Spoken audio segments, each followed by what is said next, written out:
I'm Daryl Wagner, Automotive Artistry, British Car and Bike. What I wanted to do today was show you a project we've worked on for a client.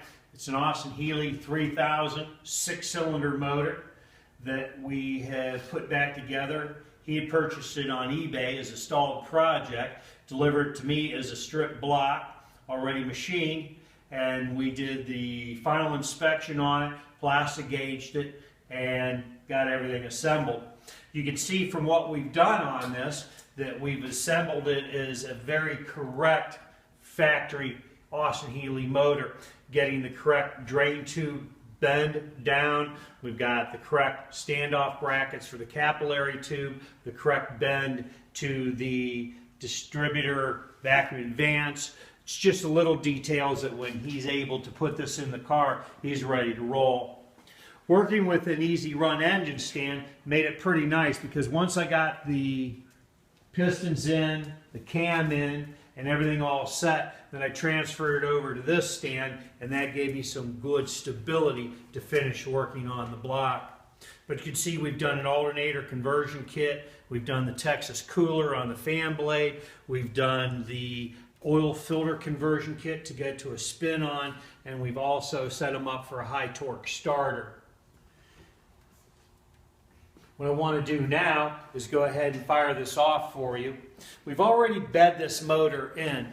It's got 3 sessions of 20 minutes each at 1500 RPM, and then from there we reset the valves. The idea is bring that temperature up, let it cool, bring that temperature up, let it cool, bring that temperature up, let it cool. There's some advantages to that other than being able to bed the motor in correctly, but with what coating we used on the manifold, that'll allow that to not just burn off.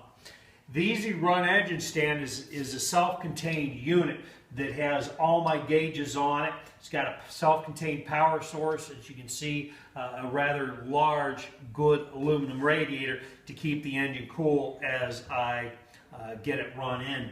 But it's as simple as having the master switch, flip that up. I'm going to open up the door so we don't breathe the fumes.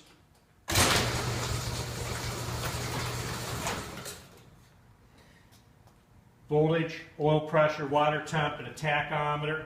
We've got a separate switch for the coil, the fuel pump, and the fan. We've got the master switch already set. I'm going to turn the coil on. Let the fuel pump cycle, build up pressure. That's another nice thing, that it lets me pressure off, and I've got the carburetor set, and if there's any issues with the floats or anything, any leaking, I'm able to get that done. And then from there, just a matter of giving a little bit of choke. Fire it off. It's got a throttle switch on it.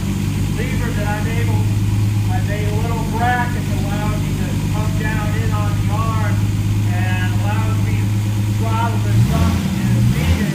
But the best feature is it allows me to have it stop, and then also allow me to throttle it up, get some RPM on it, and I can stand here and bring it up to temperature, let it run, bend in a little bit.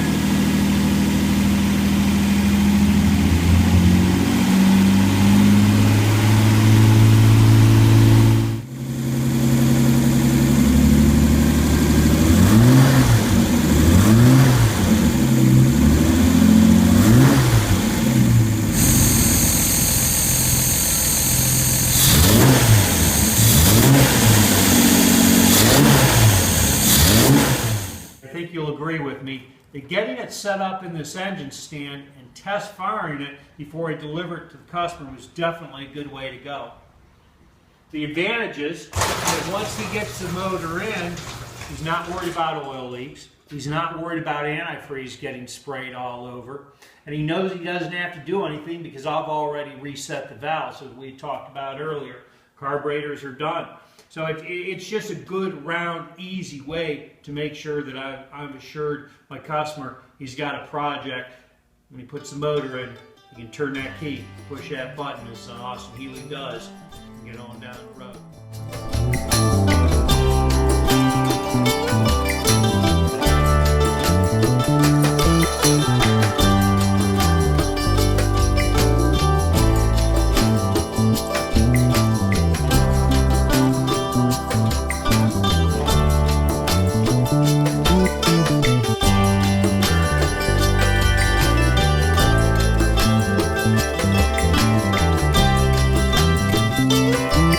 Bye.